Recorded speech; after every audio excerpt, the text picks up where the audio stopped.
Houses documentary. This is Herc from the dark side of Lambert.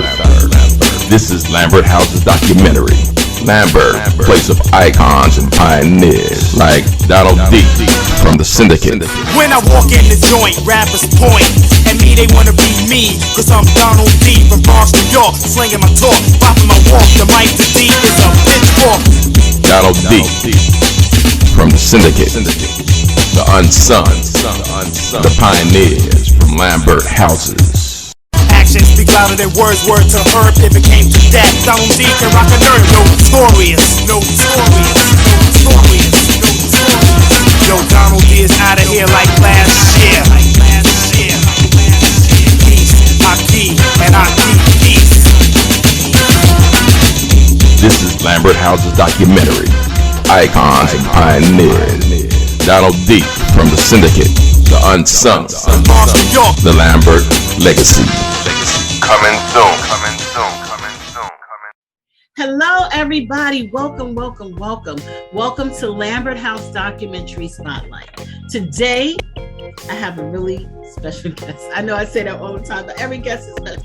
But today, I have a Lambert old school past resident that probably moved into Lambert when it first opened up, but I'm gonna let him tell his story. He is our famous Donald D. If you guys don't know him, Donald D is one of the founders of hip hop, founders of rap. He ran around with Zulu Nations and part of B-Boy, and he also had a great collaboration with Ice-T. So without further ado, guys, welcome, Mr. Donald D. What's good? Thank you for having me take part of the show. Thank you for being part of the show. Well, welcome to the Spotlight, and today the Spotlight is on you. How are you? First of all, how are you doing, Donald? I'm doing good considering that this pandemic is still out there and still has parts of the world shut down, but I'm maintaining slowly but surely. And your family? Everybody's good. The daughter, the wife, they're good. You know, we as good as we can be. Mm-hmm. And where are you now, Donald? Where are you living? I'm in Florence, Italy. Wow. Firenze. How many years ago I said I'm coming out there? Like, I'm coming, Donald. Yeah. I'm coming out there. You know what? A lot of my friends said they were going to come out and visit, and none of them has come. You know, nobody comes, and then they always want stuff from here. They know Italy's one of the fashion capitals, and you know, I'd be like, come out here and get your shopping on. It's cheaper here. Listen, you know? Donald, when everything clears up, I'm coming to Italy. That's like Africa is first on my bucket list, and then like Italy, and I need to go see Billy in France. You know, those are things that I haven't been traveling, but those are things that once it clears up and settled, we know what we know. I am definitely, and that you are on my list for sure. You're right. But Donald, Billy's not far from me. Yeah. I just talked to Billy a little bit, texting with him earlier today. So Donald, you started out in Lambert. Do you remember when you moved into Lambert? Well, see, first we used to live on Grand Concourse. I remember we were living on 170th and Grand Concourse. And at that time, I want to say that's probably 1976. Okay. Is when we left the Grand Concourse and moved over to Lambert Houses. Wow. And how old were you? Do you remember when you moved? Well, I'm trying to get you. Let me see. I'm trying to remember. Probably in my early teens. 13, I think it was. I think it was 13. Wow. And what was the environment like when you moved to Lambert? It was different from the Grand Concourse because, we lived in a building on the Grand Concourse, and we wound up why we left that building because the building burnt down. Okay. So they basically put us in a residence that was more of a community. When we got to Lambert, it was so much different than anything I had seen from other projects that I've seen on Webster Avenue or even Bronx River Center. It looked to me more middle class than what the other projects looked like. You had the beautiful waterfall right across the street and the zoo down the block. So it was paradise for us. Right. Because Lambert was different than like NYCHA. It was privately owned, so it was very much different. It wasn't really considered a project. It was considered a development, But right. yeah. A duplex. Upstairs, downstairs. That was fun. That was fun. So your experience growing up, what did you do? What was some of the things you did when you were in Lambert? I mean, just being a kid. I mean, sports was my first love. Playing basketball, baseball. At that time, we would all go to the boys club that was on 174th Street in Hoe Avenue. So that's where I grew up to give me my upbringing of learning how to really play sports. Even though Lambert had sports, because I remember they had the Demon teams around there, and what was the little park on 180, Bronx Park East, I think it was. But for some reason, I did not stay in Lambert to play on the teams. I kind of went to the boys club because before I lived on Grand Concourse, I used to live on 174th and Vice Avenue. So I knew that community already, and I had already had friends that lived in that area. So sports was my first love, and then Lambert was where I first saw Kool Herc first play. Wow. And what building did you live in when you lived in Lambert? I lived in 1026, the green building. The green building, right? We went by colors, right? I used to always say, like, my window was right in the front of Boston Road, so I used to see all the people walking back and forth, going to the Bronx Zoo, to the train station. I lived where I can look at the train coming around that turn, making that squeaking noise. What noise? Which, we got attuned to it. It didn't bother us after a while, but I used to always love just sitting at that window and looking out at it and just watching the people walk by. Wow. And so you mentioned that's when you met Kool Herc. Was that your entry to music? Tell me about that. I didn't meet him. I actually saw him DJing at 129 Park. Okay. Which was up the street from Lambert on Southern Boulevard, 180th Street. So everybody was saying that there was a jam out in the schoolyard, and we went up there, and it happened to be Kool Herc. So that was my introduction to first seeing a DJ playing music in public. I didn't really know what was going on. Just was intrigued of seeing this guy playing records and hearing somebody on the mic just shouting out people's names. It was like intriguing to me. Wow, I remember those days. I didn't realize how powerful those days were back then. We just went to that was the park, like 129. It was like in the pool area over there. Right, in the schoolyard. In the schoolyard. Yep. I remember those days. My mom and my aunt used to come and call us on the mic and get us. It was so embarrassing. And they would give them the mic. Who would give the parents the mic to say your mother's looking for you? It was crazy. Yeah. It was. Because you think about it, we were kids. Yeah. That really shouldn't have been out there. Because I remember with me and my brother Ronnie, we used to sneak out. Because Lambert Project, you had two doors in your apartment. So in my bedroom, we had a door that went to the second floor hallway. Yeah. So we could sneak out and be right back in our bedroom without missing a beat. Go listen to some Kool Herc, get back in the bed like you've been sleeping all night. Well, you know what? Let me tell you, I wasn't that bold because in our apartment, we had turns when we had that room. When I had that room, I'm been a chicken. I never opened that door. Jolanda, when she had that room, she snuck in, she snuck out. I used to be like, oh my gosh, she is so bold. Like, I never did that. But I know what you're talking about. That was an easy sneak in and out, So at that point, what led you into the world of hip hop, of music? Okay, so like I said, I was going to the boys club, and I wound up meeting a friend of mine there. We became good friends, named Adrian Harris. The world knows him as Easy AD, who became a member of the Cold Crush Brothers. So me and AD grew up in the boys club, and we were just best friends growing up. So to go inside the boys club, you had to have a membership card. And there was a guy that would sit at the front desk that would check off your number if you entered the building. And he would be sitting there with this boom box of all these break beats playing. And then one day he asked us, do y'all know how to MC? And we just straight up told him, yeah. Okay. Not really knowing how to MC, but I had just, like I said, so it could have been Copeland Rock on the mic at that time with Kool Herc, and he didn't say no extravagant rhymes. He just said, you know, shouting out people's names, and he might have said, clap your hands, everybody. So we didn't really have a picture on the art of MCing yet. But we told this guy who later his name was DJ Rashid, and we went up to his house and we started rhyming over his records that he was cutting. Wow, that's deep. So when did you start like taking it serious and doing shows and, you know, stuff like that? Right.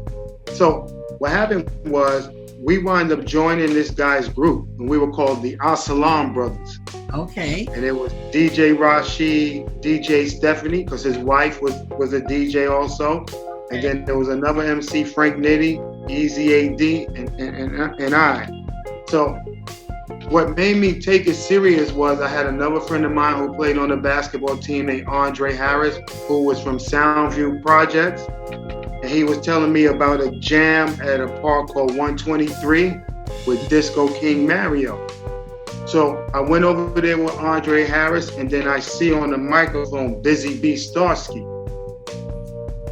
And he was the first MC that I heard actually say rhymes over a beat. And I remember the first rhyme he said when he was going, float like a butterfly, sting like a bee, got more rhyme than Muhammad Ali. Wow. You know, and that was like, so everything he was saying. So I remember I ran out of the park, I ran to the corner bodega, because you know back then the bodega had those little brown paper bags. I asked the guy, can I have a paper bag and a pencil? And I went back and I was writing down everything I heard Busy B was saying. Whoa, that's deep. And then when we did our first jam with the As Salaam Brothers, I was at that party saying all Busy B rhymes. Wow.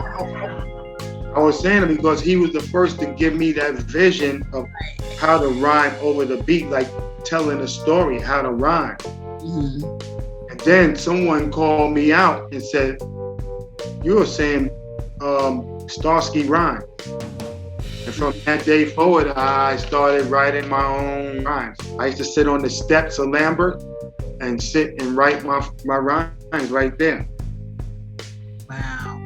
And I remember the first rhyme I wrote sitting in Lambert that went, dead dies, recreate. There's not an MC that I imitate. I got my own style, my own rhyme to show that I can rock your mind. I'm not telling a tale of fantasy. I'm just Donald D from the top of the key. When I shoot the ball through the net, put your money on the table and place your bet. If you win, if you lose or you win, don't forget you can do it again. So party people, get in the groove as I rock to the beat. I do it smooth. The microphone to rock and the money I got from the bottom of the sea to the World Trade top. I'm a rhyme designer, the women finder, the virgin breaker, the money maker, Donald D, rock the house. Ow. That's the first rhyme I ever wrote that was like officially my rhyme. Wow, I love that. I love it. And that's when it's your first, you remember it. You know what I'm saying? Yeah. Like, first of everything, you remember. You got that. Oh man, that is so nice. So tell me about like the environment back then, like living in Lambert and hip hop. Tell me something about that. Like, how was that? How did hip hop affect Lambert? You know, it affected in a big way because, as I was telling my story, so the group that I was in with Easy AD, we didn't last long. Mm-hmm. So we were short-lived. But then I remember there was a DJ that I used to see him at his parties, DJ Afrika Islam. Okay. I used to always see him going in and out of 1026. And it turned out that he was the boyfriend of Kim Anderson. And Kim lived, her apartment was right over mine. Remember, she went under the name of Taste. So at that time, there in Lambert, there would be jams with Cool Joe and the Eminem crew. I would go check them out. And then you had Rod Jacobs. He would be doing jams in Lambert Center. Right. So one particular night, I don't know if it was Rod or if it was Cool Joe and them in Lambert Center. And I was in there rhyming, and Kim heard me rhyme. And she says, "Oh, I want to introduce you to my boyfriend," which turned out to be Afrika Islam. And Afrika Islam was a DJ part of Zulu Nation. Oh. So he basically asked me to come try out for his group. And then I had told him about Easy AD, because I said, I have another friend of mine that rhymes with me. So we went and tried out for his group. And they basically liked me, but they didn't like AD because he had already had 2 other MCs in the group. So when they told me that they didn't like him, I was basically like, yo, hey, let's go, man. Let's go find another group to get down with. But he was more like, nah, man, this is your shot to be part of a big group. Do your thing, you know, I'll be all right. Which turned out well for him because he became a member of the Cold Crush Brothers, and everybody know who the Cold Crush Brothers is. So, you know, I would go to all the jams. If there was a jam around Lambert, it was always fun. Like right across in the park, especially the Eminem crew. They was definitely the group of Lambert. They were the official music of Lambert. Really, the Eminem crew? See, that's like before. I don't know. I remember them, but I don't remember them in a sense. You know? Yeah, it's Cool Joe. I'm trying to remember all their names. Man, I can't remember Cool Joe's brother's name. But they all lived in the building right across directly from me. What is the building? Oh, don't ask me them building names. You did. Like if I walked out of 1026 directly across from me. Well, somebody who's watching it, they're gonna be like, "How you don't know that?" But my memory is blah. I do not remember. I think it's the building where Ron Montgomery and them lived in. Okay, like down the hill. Well, they didn't live down the hill. They lived like across the street. Like across the street. I want to say but Raheem and Sharaf lived more than the back. They lived in the back where Pam lived, right? So I think it's that first building right there. Eric and Gino lived in that building. Yeah. Trying to get Joe on here, Cool Joe. I'm trying to, set up something and get him on here. But so now all of that was going on and it was good stuff going on. What do you think, being at where you live now and Lambert, what do you think went wrong? Because Lambert changed considerably, from the time we grew up. And I guess that's what happens in time. But what do you think is lost, is different, now and then? Well, I guess it was more of a community and everyone looked out for everyone and everyone knew everyone. So what can change now? You talking about when we were probably living there, the kids who are there now was either not born or they were little babies. Mm-hmm. Most of them now became like the little gangbangers of the community. Yeah. So now and it's a real funny thing because in New York you have the Crips and Bloods that are the gangs of New York now. And I remember when I first went to California and I was coming back to New York telling them about California gangs, they thought it was the craziest thing of them killing each other over red and blue. And now New York is doing the same thing. New York gang bang more than California now. Yeah. So, because I'm not around Lambert that much, probably the last time I've been in Lambert had to be probably, 2018. Okay. No, 2017. Okay. So when I go around there, I don't see many people out and about in the community like it once was. Just, I'll walk around. I didn't see people that I knew. Mm-hmm. So it was a whole different world compared to what I once knew when I left Lambert. Mm-hmm. So I left Lambert in 1988. In 1988, you left Lambert, and where you went to? You went to LA, right? I went to Los Angeles. Yep, you went to Los Angeles. Yep. Was it a big culture shock? Nope, because I had already watched Soul Train a million times. I saw the palm trees. I saw how Venice Beach looked. Plus, I had already went to LA to visit in 1985 is when I first met Ice-T. So I already had a vision of what it looked like. You know, it was funny because I used to always tell my homeboys, especially when I hung around 174th Street, most of them would be on the street corners smoking their weed or drinking 40 ounces or 32 ounces of Old English. And I said, like, look, what do y'all see here? I said, y'all see nothing but tall projects and buildings that block our vision of the world. Mm-hmm. I said, there's a whole world beyond this street corner and this block. I said, I'm not gonna be one that life stood still on this corner. I'm gonna be out of here. And they thought I was crazy. I said, yeah, I'm gonna one day head to California. And they were laughing at me. And it's funny because most of them, a lot of them are still on that street corner. Yeah, that's some of them died, or some of them died on that street corner. On that shout out to Kim Anderson. She was amazing. She had a bomb personality. People who didn't know her, I knew her personally. Her personality. She always showed me love. You know, sometimes people don't know the connection you have with people. I really, really liked Kim Anderson a lot. And, you know, it's just when she passed away, it really hurt me, you know, because she was always kind to me.